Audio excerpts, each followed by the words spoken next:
One of the questions we often get is, why is Revelation so mysterious?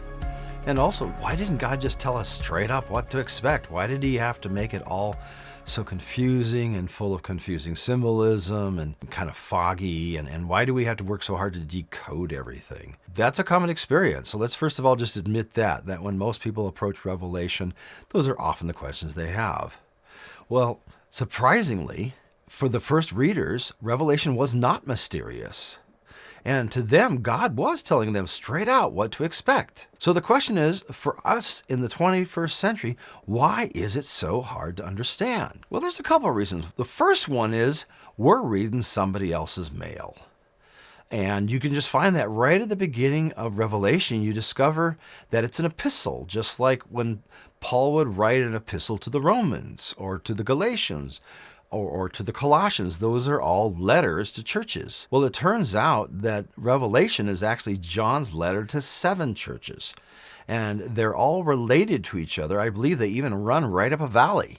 So these are 7 real churches with real people dealing with real problems. This reads just like the beginning of Romans. It says, John, to the 7 churches in the province of Asia. And that's essentially modern-day Turkey. Grace and peace to you from him who is, and who was, and who is to come, and from the 7 spirits before his throne, and from Jesus Christ, who is the faithful witness, the firstborn from the dead, and the ruler of the kings of the earth. Again, this is a greeting just like the Apostle Paul would write. So that tells us that this is not primarily a book written to the last generation before Christ comes, that this is a book originally written to 7 churches facing tough times and encouraging them to be faithful. Another thing that is so important for us to understand is that it was written by Jews for Jews. And this is really important. The entire Bible was written by Jews. Because of that, we can know a few things about what they assumed. Your average Jew knew the Old Testament backwards and forwards and probably had significant portions memorized. It's very unlike us now in the 21st century.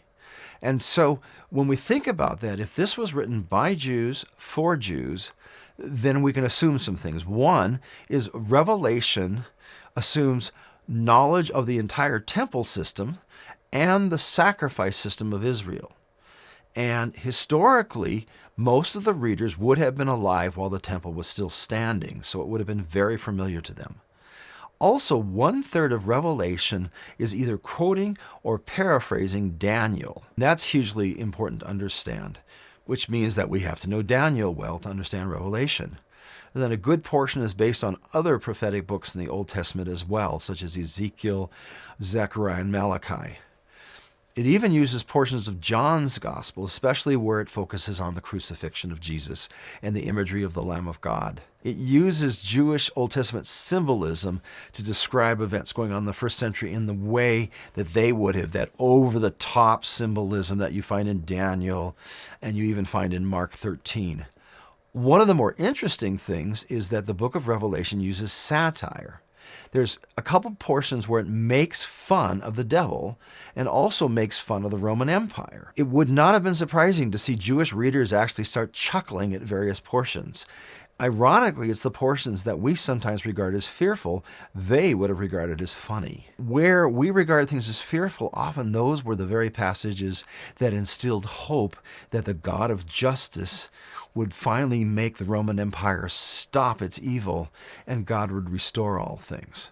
So to pull the threads together, it's very important for us as 21st century readers to respect the book of Revelation on its own terms and to really seek to read it the way God meant it to be read.